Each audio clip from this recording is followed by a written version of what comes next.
Well, welcome back to another week's analysis behind the news. We're going to get into the Boston event a little bit in a minute, but first I want to bring some other background information to your attention. First of all, I want to show you the logo of Aeroflot. Now, this is Aeroflot in Cyrillic, and Aeroflot was the Soviet Union's official airline. It remains the official airline of Russia. Now, you'll notice the logo still has the hammer and sickle in it. They tell you that communism is dead, but you go to all the Aeroflot offices in Europe, the hammer and sickle is still their logo. It's still on their airplane. It's kind of a clue that maybe something is going on that we're not being told about. If communism is dead, don't worry about it. Don't look at your eyes, your lying eyes. Just listen to what we're telling you. Communism's dead, even though the hammer and sickle is still all over the place. Here is Novosti. Now, Novosti was one of the official Soviet Union news services. I go and read it once in a while to find out certain things that I don't learn about in American newspapers.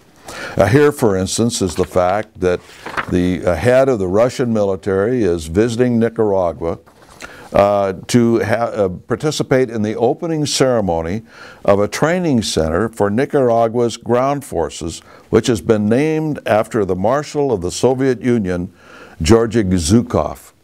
Now, this is another indication that we've been trying to tell people that communism is moving into Latin America.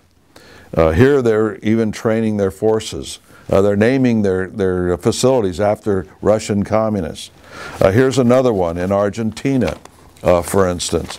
Argentine legislature extends president's control over the judicial system. Now, in our country, we have checks and balances between the legislative, executive, and judicial. In Argentina, they're wiping them out and allowing the president of Argentina to have control over the judiciary. That's because she's a militant socialist. These countries are going communist in Latin America, and no one's much paying attention to it. Another thing about Russia is that we always think that there's tit for tat in all these treaties and that sort of thing. It's not true. Russia gets to fly over our military bases and check on various things that we do in the name of maintaining the peace. Oh, by the way, I suggest that you don't do that yourself. You see, the Russians can fly over our military bases, but you're not allowed to. If you do, you'll go to jail. Figure that one out. But these tit and tat things don't always turn out the way people think. Remember the big argument of a couple of years ago over us putting in an anti-missile system in Europe to protect West Europe from Russian missiles and Iranian missiles? Of course, they all said it was Iranian in the paper, but the Russians got real mad over this because they knew the real reason. Well, they said that, look, if you put that missile system in, we're going to put a missile system into Belarus, and we're going to flood fighter planes and bombers into Belarus to protect us, have that as a buffer state and all of that. So we backed down. But it seems now that they did not. And what we find now is that Russia's sending anti-aircraft missiles, fighter jets, and everything else to Belarus. So much for that. The other thing is, too, that the Washington Post carried a story in April 22nd last week where the U.S. Senator Lindsey Graham, Republican from South Carolina, said that the Federal Bureau of Investigation was unaware that Tamerlan Zaranev traveled to Russia for 6 months because his name was misspelled. He went over to Russia, this is quoting Graham, he went over to Russia, but apparently when he got on the Aeroflot plane, they misspelled his name, so it never went into the system that he actually went to Russia, Graham said. The reason we didn't know he went to Russia is because the name was misspelled. Well, if you remember last week, I brought the information forward that the Hindu newspaper, the Sunday after the bombing, exposed the fact that the FBI had been informed that he'd been to Russia. Then we see that by Thursday of last week, the USA Today caught up and said, oh yes, he did go to Russia. And then finally on Friday, a day later even, the New York Times finally caught up and said, Russia told U.S. bomb suspect was radical Islamist and to be on the watch for him and everything else.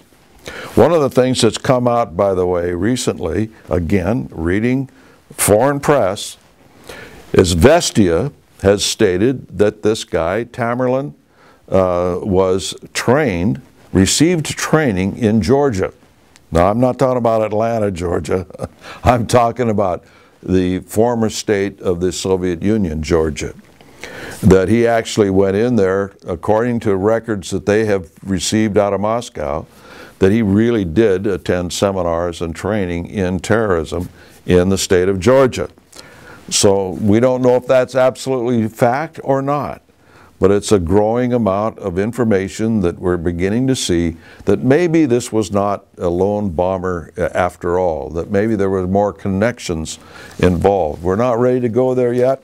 We really don't know for sure, but we're keeping on top of it. The main thing that we do know that comes out of terrorism and the acts of terrorism is a reaction on the part of the people. In other words, the actions in the reaction. They do something, they do an act to make you react, to stand still for something else. Here, for instance, is a headline that kind of illustrates this. It's changed everything. And in here, they're talking about the fact that we're going to need additional security. We're going to have cameras on every corner to watch every move that everybody makes. Now, that will not stop terrorism. It may be able to show somebody in the act of terrorism and follow him to his destination, that sort of thing, but after the fact. So the thing is that what it really harms is your privacy and mine. As we stated last week, freedom has a price. There are inequities in freedom. There are risks with freedom. Some people do die under a system of freedom, but I guarantee you that in a system of security, everybody gets enslaved by the entity that provides the security. It's that simple. Let's end up on a couple of things here now. In the Times, it said that there's tens of millions of dollars going into Karzai's office from the CIA, that bags and bundles of cash are constantly being delivered to him. This is nothing new. In fact, again, it doesn't tell the whole story. Tens of millions? We have seen photographs of pallets, $1 billion of $100 bills, palletized on U.S. military aircraft flying into the airports in Iraq and Afghanistan and that sort of thing. They roll off the plane to parts unknown. Some of them are put on other planes. Some of them go into the offices of individuals such as this. I know of one case, and the amount wasn't very much, but I was told by a Somali immigrant to the United States who was a U.S. citizen who served in the United States Marine Corps, and he was sent to Somalia as an interpreter and worked in intelligence for the Marine Corps.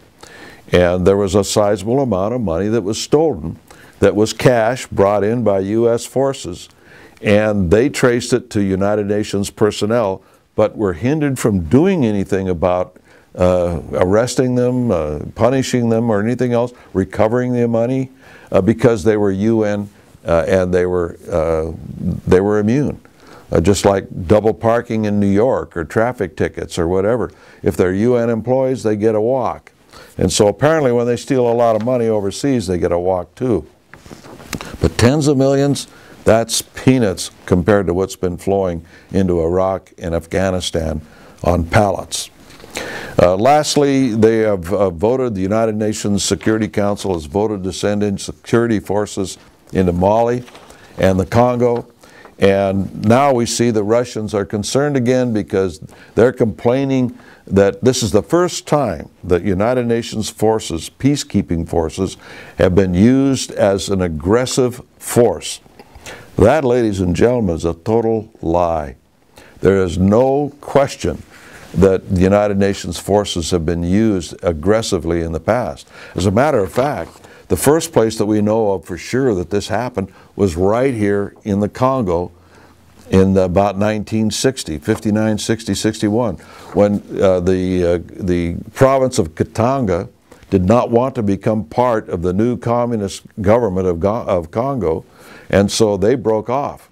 And so these Christian anti-communist black people were bombed, strafed, raped, murdered by UN troops and forces. We helped circulate a movie on that called Katanga in those days to show people what was going on in the name of peace and security from the United Nations. Now they're starting to do it all over again. The problem is now it's a little bit more muddy because you can't tell the good guys from the bad guys in that area any longer. It's become a real mess. Until next week, we'll see you then.